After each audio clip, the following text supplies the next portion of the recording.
सास और बहू की कहानी। शादी को कुछ ही समय हुआ। आज काम के लिए नौकरानी नहीं आई, इसलिए अंजू बर्तन धोने लगी। धोते धोते उसके हाथ से कांच का कप नीचे गिरकर टूट गया। कप टूटते ही वह डरने लगी कि उसकी सास अब जली कटी जरूर सुनाएगी। आवाज सुनते ही उसकी सास दौड़ती दौड़ती हुई आई और बोली कि बेटी क्या हो। उसने रुआसी होकर बोला कि मौ पता नहीं ध्यान रखकर काम करते हुए भी कैसे मेरे हाथ से ये कप नीचे गिरकर फूट गया। सास बोली कि बेटी चिंता नहीं कर, कप ही तो फूटा है। भले ही इसके कितने ही टुकड़े हो गए हो, पर मेरी बेटी के दिल के टुकड़े ना हो। मेरी बहू से महंगा क्या ये कप है।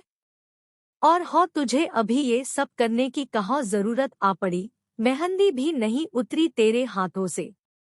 अभी तुम राज के साथ ज्यादा से ज्यादा वक्त बिताओ और एक दूसरे को समझो, तभी तो तुम दोनों की नींव मजबूत बनेगी। ज्योति इधर आना, अपनी भाभी का ख्याल रख, अभी इस घर में नई आई है। अंजू तुम मुझे अपनी मौही समझना। मुझे भी तुम्हारा दिल जीतना है, सास बनकर नहीं मौ बनकर। शब्द क्या मानो अमृत के घूंट थे। देखते देखते अंजू की आंखों छलछला गई। वह सास के पैरों में गिर गई और बोली कि मैंने एक मौ छोड़ी है तो दूसरी नई मौ पाई है, बल्कि ये मौ तो पहले वाली मौ से भी ज्यादा ममता मेरे लिए रखती है। यदि घर में कप टूट जाता तो मौ भी दो बात कहे बिना नहीं रहती। रात को अंजू की जैसे नींद ही उड़ गई। रह रहकर शाम की घटना याद आ रही थी। सास के बारे में उसकी जो सोच थी उससे विपरीत सास का व्यवहार पाया। उसका भी कसूर नहीं था ऐसा सोचना, क्योंकि उसने अधिकतर लोगों के मुंह से बुरी सास के बारे में ही सुना था। और मालूम नहीं कब वह अतीत के पन्नों में चली गई। उसे याद आया कि कुछ साल पहले इकलौते भैया की नई नई शादी हुई थी। भाभी की हाथों से मेहंदी का रंग उतरने से पहले ही मौ ने भाभी पर घर के काम की पूरी जिम्मेदारी डाल दी और अपने ही नियम कानून के हिसाब से भाभी को चलने को विवश करती। मौ ने भाभी को घर में एडजस्ट होने में जरा भी वक्त नहीं दिया। भैया भाभी को बाहर ले जाते तो मौ का मुंह फूल जाता। वह बोलती रहती कि हर समय भाभी को साथ ले जाने की कहाँ जरूरत है। कभी भी भाभी को खुली हंसी हंसते नहीं देखा। समय के साथ भाभी ने सहना छोड़ दिया, फिर हर रोज घर में झगड़ा होने लगा। एक दिन भाभी के हाथ से कांच का गिलास नीचे गिरकर टूट गया। मौ चिल्लाने लगी कि कितना कीमती गिलास फोड़ दिया।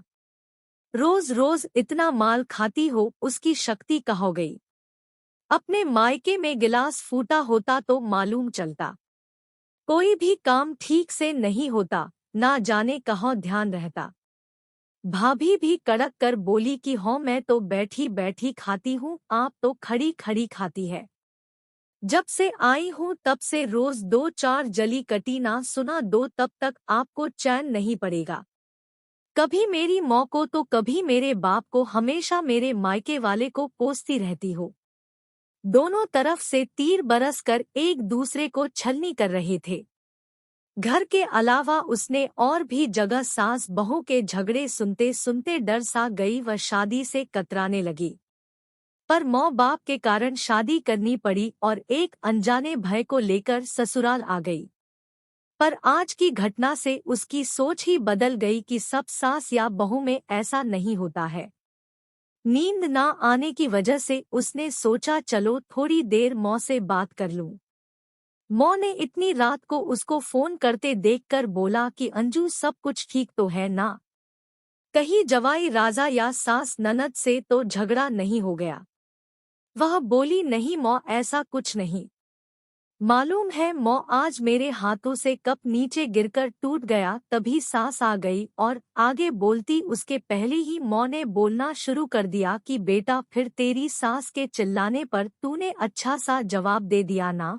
हो बेटा कभी भी दबकर नहीं रहना, तू भी पढ़ी लिखी अच्छी लड़की है।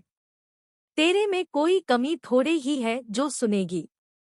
तभी बात को काटते हुए तेज आवाज में अंजू बोली कि मौ अब बस करो, मैं अपनी दूसरी माँ के खिलाफ कुछ नहीं सुन सकती। माँ एकाएक सहम गई और बोली, तू ये क्या बोल रही है? हाँ माँ, आज मेरे हाथों से जब कप गिरा तो सासू माँ ने अंत में बोली, अब तो आप समझ गई ना सारी बात।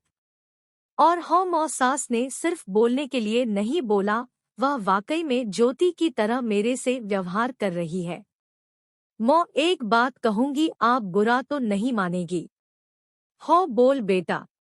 माँ काश आप भी मेरी नई माँ की तरह भाभी के साथ व्यवहार करती तो शायद भैया भाभी अलग घर में नहीं होते। माँ मेरी सास ने शुरू से ही अपने प्रेम से नींव मजबूत कर ली तो उस पर टिका परिवार में मजबूती कैसे नहीं आएगी। आज माँ को महसूस हो रहा था कि वो नहीं बल्कि अंजू उसकी माँ बनकर उसे अच्छी सीख दे रही है। माँ को अपनी गलती का एहसास हो चुका था। अंजू आगे कुछ और बोलती उससे पहले ही माँ ने कहा, अंजू अब जब तू मायके में आएगी तो वहाँ पर भी पूरे परिवार की नींव में मजबूती पाएगी। चल अब फोन रख, मुझे बेटा और बहू के स्वागत की बहुत तैयारी करनी है। शादी के बाद नई जिंदगी की शुरुआत में अगर आज सास समझदारी से काम नहीं लेती, अपनत्व नहीं जताती तो शायद शुरुआत की नींव ही कमजोर होने से पूरी जिंदगी आपस में दरार पड़ जाती। कप को फूटने से कोई नहीं रोक सकता, किंतु प्रेम को टूटने से तो हम रोक सकते हैं। कांच के टुकड़े भले ही हो पर घर के टुकड़े ना होने दे। घर में प्रेम का वातावरण बनाए रखे, एक दूसरे के सम्मान को समझे, इज्जत करे तो घर स्वर्ग बन जाएगा। घर नर्क से एक दिन स्वर्ग में बदल सकता है यदि बहू सास को मां मान ले व सास बहू को बेटी मान ले। दृष्टि बदलने से सृष्टि बदल जाएगी। स्त्री चाहे तो घर को स्वर्ग बना सकती है और चाहे तो नर्क। घर में कभी भी बेटी और बहू में भेदभाव ना करें। कभी भी बिलावजा बहू को परेशान ना करे, क्योंकि वही आपके घर को बढ़ाएगी और आपके बुढ़ापे का सहारा भी तो हमेशा हर रिश्तों को खूबसूरती से लेकर चले।